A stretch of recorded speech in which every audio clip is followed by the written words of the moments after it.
ಎಲ್ಲರಿಗೂ ನಮಸ್ಕಾರಗಳು. ಸ್ಮಿತಾಸ್ ಮ್ಯಾಜಿಕ್ ಹ್ಯಾಂಡ್ಸ್ಗೆ ನಿಮ್ಮೆಲ್ಲರಿಗೂ ಸ್ವಾಗತ. ನೋಡಿ, ಇವತ್ತಿನ ಒಂದು ವಿಡಿಯೋದಲ್ಲಿ ನಾನು ಅಧಿಕ ಮಾಸಕ್ಕೆ ಸಂಬಂಧಪಟ್ಟಂತೆ ನಾವು ಏನೆಲ್ಲ ಮಾಡಬೇಕು, ಮಾಡಬಾರ್ದು, ಹಾಗೆಯೇ ಯಾವ ಶುಭ ಕಾರ್ಯಗಳು ನಾವು ಮಾಡಲೇಬಾರದು, ಅದರ ಜೊತೆಲಿ ದಾನದ ಬಗ್ಗೆನೂ ಕೂಡ ಮಾಹಿತಿ ಕೊಡ್ತಾ ಇದ್ದೇನೆ. ನೋಡಿ, ನಮ್ಮ ಒಂದು ಹಿಂದೂ ಪಂಚಾಂಗದಲ್ಲಿ ಚಂದ್ರಮಾಸ ಮತ್ತು ಸೂರ್ಯ ಮಾಸದ ವ್ಯತ್ಯಾಸದಿಂದ ಸುಮಾರು 2.5 ವರ್ಷಕ್ಕೊಮ್ಮೆ ಒಂದು ಹೆಚ್ಚುವರಿ ತಿಂಗಳು ಬರ್ತದೆ. ಹಾಗಾಗಿ ಅದಕ್ಕೆ ನಾವು ಅಧಿಕ ಮಾಸ ಅಂತ ಕೂಡ ಕರಿತೇವೆ. ಇದನ್ನು ಮಲ್ಮಾಸ ಅಥವಾ ಪುರುಷೋತ್ತಮ ಮಾಸ ಅಂತಲೂ ಕೂಡ ಕರೀತಾರೆ. ಈ ಒಂದು ಮಾಸವನ್ನು ನಾವು ವಿಷ್ಣುವಿಗೆ ಸಮರ್ಪಿತ ಮಾಡಿರ್ತೇವೆ. ಹಾಗೆಯೇ ಈ ಒಂದು ಸಮಯದಲ್ಲಿ ನಾವು ಏನೆಲ್ಲ ಮಾಡಬೇಕು ಅಥವಾ ಮಾಡಬಾರ್ದು ಅನ್ನುವುದಾದರೆ, ಆದಷ್ಟು ಈ ಸಮಯದಲ್ಲಿ ನಮಗೆ ಶುಭ ಕಾರ್ಯಗಳನ್ನು ಮಾಡೋದಕ್ಕೆ ಬರೋದಿಲ್ಲ. ನಾವು ಪೂಜೆಗೆ, ದಾನಕ್ಕೆ ತುಂಬ ಪ್ರಾಮುಖ್ಯತೆ ಕೊಡಬೇಕಾಗುತ್ತದೆ. ವಿಷ್ಣು, ಶಿವ, ಲಕ್ಷ್ಮಿ ಜೊತೆಲಿ ಸೂರ್ಯ ದೇವನನ್ನು ಕೂಡ ನಾವು ಆರಾಧನೆ ಮಾಡ್ತೇವೆ. ಯಾವಾಗಲೂ ಕೂಡ ನಾವು ಪ್ರತಿನಿತ್ಯನೂ ಕೂಡ ಈ ಒಂದು ಅಧಿಕ ಮಾಸ ನಮ್ಗೆ ಏನಿದೆಯೋ ಅಷ್ಟು ದಿವಸಗಳು ಕೂಡ ನಾವು ಆದಷ್ಟು ವಿಷ್ಣು ಸಹಸ್ರನಾಮ ಹೇಳಿಕೊಳ್ಳೋದು ತುಂಬಾ ಒಳ್ಳೆಯದು. ಅದ್ರ ಜೊತೆಲಿ ಓಂ ನಮೋ ಭಗವತೆ ವಾಸುದೇವಾಯ ನಮಃ ಅಂತೇಳಿ ನಾವು ಬೆಳಗ್ಗೆಯಿಂದ ಸಂಜೆವರೆಗೂ ನಾವು ಮನಸ್ಸಿನಲ್ಲೇ ಪಠಣೆ ಮಾಡಿದ್ರೂ ಒಳ್ಳೆಯದೇನೆ, ಅಥವಾ ನೀವು ದೇವರ ಮುಂದೆ ಕೂತ್ಕೊಂಡು ಹೇಳ್ಕೊಂಡ್ರೂ ಕೂಡ ಒಳ್ಳೆಯದೇನೆ.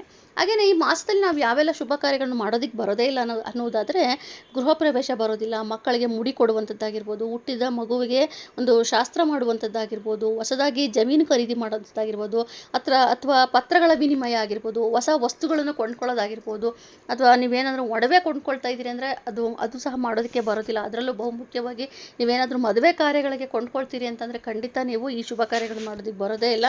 ಅದರಲ್ಲೂ ಗರ್ಭಿಣಿಯರಿಗೆ ಸೀಮಂತ ಕಾರ್ಯ ಮಾಡೋದಕ್ಕೆ ಬರೋದಿಲ್ಲ. ಆದರೆ ಆ ಒಂದು ಸಮಯ ಏನಿರುತ್ತೆ ಅದು ಬಹುಮುಖ್ಯವಾಗಿರ್ತದೆ. ಈ ಒಂದು ಸಮಯದಲ್ಲಿ ನೀವು ಒಂದು ಏನಪ್ಪ ಸೀಮಂತ ಮಾಡ್ಕೋಬೇಕು ಅಂತ ನೀವು ಅಂದ್ಕೊಂಡಿದ್ರೆ, ನೀವು ಆದಷ್ಟು ದೇವಸ್ಥಾನಕ್ಕೆ ಹೋಗಿ ಅಲ್ಲಿ ಅರ್ಚಕರನ್ನು ಕೇಳಿಕೊಂಡು ನಂತರದಲ್ಲಿ ನೀವು ಆ ಒಂದು ಕಾರ್ಯಕ್ರಮವನ್ನು ಮಾಡಿಕೊಳ್ಳುವುದು ಒಳ್ಳೆಯದು. ದಿನನಿತ್ಯವೂ ನೀವು ಬೆಳಗ್ಗೆ ಸೂರ್ಯನಿಗೆ ಅರ್ಘ್ಯವನ್ನು ಬಿಡಲೇಬೇಕು. ಇದು ಒಂದು ತಿಂಗಳು ನಾವು ಪಾಲನೆ ಮಾಡಲೇಬೇಕಾಗುತ್ತದೆ. ಹಾಗೆಯೇ ಈ ಅಧಿಕ ಮಾಸದಲ್ಲಿ ನೋಡಿ, ನಾವು ಮಾಂಸಾಹಾರ ಕೂಡ ಸೇವನೆ ಮಾಡೋದಕ್ಕೆ ಬರೋದಿಲ್ಲ. ಆದಷ್ಟು ಅದರಲ್ಲೂ ಈರುಳ್ಳಿ ಬೆಳ್ಳುಳ್ಳಿ ಸಹ ಕೆಲವೊಬ್ಬರು ತಿನ್ನೋದಿಲ್ಲ. ಆದರೆ ನಿಮ್ಮ ಮನೆ ಪದ್ಧತಿಯಂತೆ ನಿಮಗೆ ಯಾವ ರೀತಿ ಅನುಕರಣೆ ಮಾಡಬೇಕು ಆ ರೀತಿ ನೀವು ಅನುಕರಣೆ ಮಾಡ್ಕೊಳ್ಳಿ. ಆದಷ್ಟು ಇದು ಬೇಸಿಗೆ ಕಾಲನೂ ಆಗಿರೋದ್ರಿಂದ ಹಣ್ಣು, ಜ್ಯೂಸು, ಈ ಥರನೇ ನೆಲ್ಲಿಕಾಯಿ ಜ್ಯೂಸ್ ಇವೆಲ್ಲವನ್ನು ಕೂಡ ನೀವು ತೆಗೆದುಕೊಳ್ಳೋದ್ರಿಂದ ತುಂಬಾ ಒಳ್ಳೆಯದು. ಹಾಗೆಯೇ ಈ ಅಧಿಕ ಮಾಸದಲ್ಲಿ ನಾವು ಪೂಜೆ, ದೀಪಾರಾಧನೆ, ದಾನ, ಜಪ, ಉಪವಾಸ ಇವೆಲ್ಲವೂ ಕೂಡ ನಮಗೆ ಹೆಚ್ಚು ದುಪ್ಪಟ್ಟು ಫಲ ಕೊಡುವಂಥದ್ದು.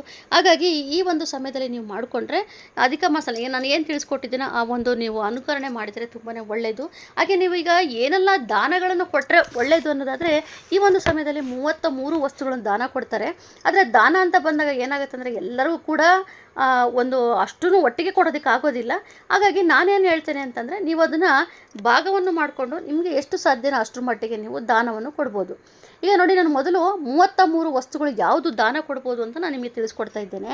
ಅಕ್ಕಿ, ಗೋಧಿ, ತೊಗರಿಬೇಳೆ, ಹೆಸರುಬೇಳೆ, ಉದ್ದಿನಬೇಳೆ, ಕಡಲೆಬೇಳೆ, ಎಳ್ಳು, ಬೆಲ್ಲ, ಸಕ್ಕರೆ, ಉಪ್ಪು, ಅರಿಶಿನ, ಕುಂಕುಮ, ತುಪ್ಪ, ಎಣ್ಣೆ, ಹಾಲು, ಮೊಸರು, ಜೇನುತುಪ್ಪ, ಬಾಳೆಹಣ್ಣು, ತೆಂಗಿನಕಾಯಿ, ಆಮೇಲೆ ವಿಳೆದೆಲೆ, ಅಡಿಕೆ, ಕರ್ಪೂರ, ಅಗರಬತ್ತಿ, ಆಮೇಲೆ ದೀಪಗಳು, ಹೂವು, ಆಮೇಲೆ ವಸ್ತ್ರ ಅಂದರೆ ಸೀರೆ ಆಗಿರ್ಬೋದು, ಬ್ಲೌಸ್ ಪೀಸ್ ಆಗಿರ್ಬೋದು, ಆಮೇಲೆ ಚಪ್ಪಲಿ ಕೂಡ ದಾನ ಮಾಡ್ತಾರೆ. ಈ ಒಂದು ಸಮಯದಲ್ಲಿ ಛತ್ರಿ ದಾನ ಮಾಡ್ತಾರೆ. ನೀರಿನ ಪಾತ್ರೆ ಅಂದರೆ ಮಣ್ಣಿನ ಪಾತ್ರೆಗಳನ್ನು ದಾನ ಮಾಡಿದ್ರೆ ಒಳ್ಳೆಯದು. ಆಮೇಲೆ ಹಾಸಿಗೆ, ಅವ್ರಿಗೆ ಯಾರಿಗೆಲ್ಲ ಅವಶ್ಯಕತೆ ಇದೆ ಅವರಿಗೆ ಹಾಸಿಗೆ ಅಥವಾ ಚಾಪೆಯನ್ನು ಕೊಟ್ಟರೆ ಒಳ್ಳೆಯದು. ಆಮೇಲೆ ನೀವು ಒಳ್ಳೊಳ್ಳೆ ದೇವರ ಪುಸ್ತಕಗಳನ್ನು ಕೊಡಿ. ಈಗ ವಿಷ್ಣು ಸಹಸ್ರನಾಮ ಪುಸ್ತಕ ಕೊಟ್ಟರೆ ತುಂಬಾ ಒಳ್ಳೆಯದು. ಭಗವದ್ಗೀತೆ ಕೊಡಿ. ಈ ರೀತಿಯಾಗಿ ಒಂದು ಒಳ್ಳೊಳ್ಳೆ ದೇವರ ಪುಸ್ತಕಗಳನ್ನು ಕೊಡಿ, ದಾನ ಮಾಡಿ. ಹಾಗೆಯೇ ದಕ್ಷಿಣೆ, ನಿಮಗೆ ಯಾರಿಗೆಲ್ಲ ನಿಮಗೆ ಅವಶ್ಯಕತೆ ಇರುತ್ತೆ ಅವ್ರಿಗೆ ಆದಷ್ಟು ಅವರಿಗೆ ದುಡ್ಡನ್ನು ಕೊಟ್ಟರೆ ಒಳ್ಳೆಯದು. ಆಮೇಲೆ ಅನ್ನದಾನ ತುಂಬಾ ಒಳ್ಳೆಯದು. ಈ ಒಂದು ಸಮಯದಲ್ಲಿ ಎಷ್ಟು ಸಾಧ್ಯನೋ ಅಷ್ಟು ಅನ್ನದಾನವನ್ನು ನೀವು ಮಾಡಿದ್ರೆ ಒಳ್ಳೆಯದು. ಆದರೆ ಏನಪ್ಪ ಅಂತಂದರೆ, ವಿಷ್ಣು ಲಕ್ಷ್ಮೀ ದೇವರ ಪೂಜೆ ಮಾಡಿ ನಂತರ ನೀವು ದಾನವನ್ನು ಕೊಡುವುದು ಉತ್ತಮ. ಸುಮ್ಮನೆ ಹಾಗೆ ತೆಗೆದುಕೊಂಡು ಕೊಡೋದಂಥದ್ದಲ್ಲ. ಮನೇಲಿ ನೀವು ಇಟ್ಟು ದೇವರ ಪೂಜೆ ಮಾಡ್ಕೊಂಡು ನಂತರದಲ್ಲಿ ಕೊಡಿ. ನೀವು ಎಲ್ಲಿ ಬೇಕಾದ್ರೂ ಕೊಡ್ಬೋದು, ದೇವಸ್ಥಾನದಲ್ಲಿ ಕೊಡ್ಬೋದು, ಅಥವಾ ಯಾರ ಕಷ್ಟದಲ್ಲಿರೋರಿಗೆ ಕೊಡ್ಬೋದು, ಆಶ್ರಮಗಳಿಗೆ ಕೊಡ್ಬೋದು. ನಿಮ್ಮ ಒಂದು ಶಕ್ತಿಗೆ ಅನುಸಾರವಾಗಿ ನೀವು ಕೊಟ್ಟರೆ ಅಷ್ಟೇ ಸಾಕು. ಇದರಲ್ಲಿ ಏನಪ್ಪ ಅಂದರೆ ಭಕ್ತಿ ಬಹುಮುಖ್ಯವಾಗಿರ್ತದೆ. ಆಮೇಲೆ ಈಗಾಗಲೇ ಹೇಳಿದ್ರೆ 33 ವಸ್ತುಗಳು ಒಂದೇ ದಿನ ಕೊಡಬೇಕು ಆ ಥರ ಏನಿಲ್ಲ. ಸಾಧ್ಯವಷ್ಟು ದಿನಗಳೆಲ್ಲ ಹಂಚ್ಕೊಂಡು ದಾನವನ್ನು ಕೊಡ್ಬೋದು. ಈ ರೀತಿಯಾಗಿ ನೀವು ದಾನಗಳನ್ನು ಕೊಟ್ಟರೆ ಒಳ್ಳೆಯದು. ಹಾಗೆಯೇ ನೀವು ಪ್ರತಿನಿತ್ಯನೂ ಕೂಡ ಓಂ ನಮೋ ಭಗವತೆ ವಾಸುದೇವಾಯ ನಮಃ, ಓಂ ನಮೋ ನಾರಾಯಣಾಯ ನಮಃ ಅಂತೇಳಿ ನೀವು ಜಪವನ್ನು ಮಾಡಿ ದಾನ ಮಾಡಿದರೆ ಇನ್ನೂ ಹೆಚ್ಚು ಶುಭ ಫಲ ನಿಮಗೆ ಸಿಗ್ತಾ ಹೋಗುತ್ತದೆ.